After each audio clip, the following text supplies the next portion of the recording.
taking care of our community, feeding people who are struggling with food insecurity, has certainly continued this year the same way that it was last year. So as much as we're hoping that the pandemic is over and that it's just focused on the virus, it's truly revealed some of the underlying economic insecurities that our society faces and that impacts our most vulnerable. And so on the ground, we see that the need is as great as it was last year, if not more.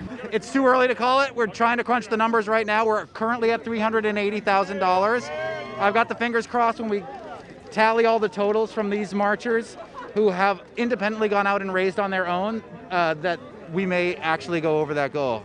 That's wonderful. How do you feel about that? I feel good that we physically have made it here, first of all, and second of all, when we were at the bottom of the hill, the update we had was $280,000, and when we were at the top of the hill, it was $380,000. When I did this 12 years ago, the goal was to raise $5,000. So every time we go over that amount of money, I feel so warmed by this community, but it just goes to show you how incredibly generous this community is, so I feel pretty great about it.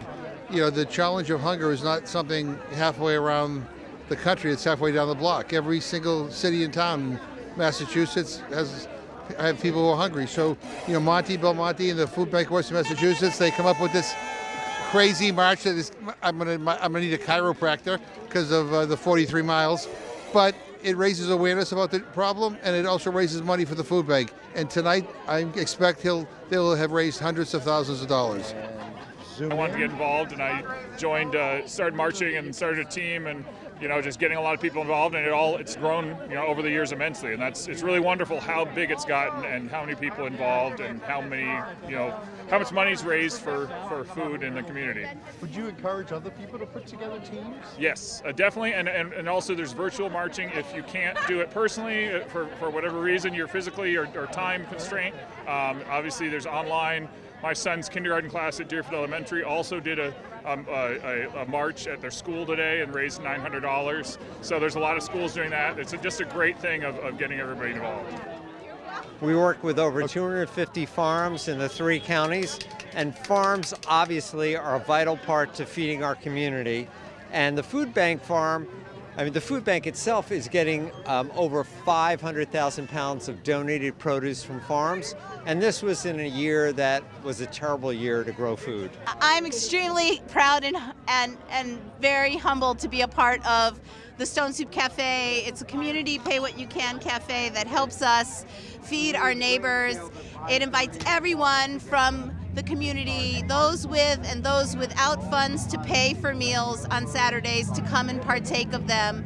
And we create beloved, blessed community every single Saturday, even in COVID, with curbside pickup and delivery and ways to reach out to our community.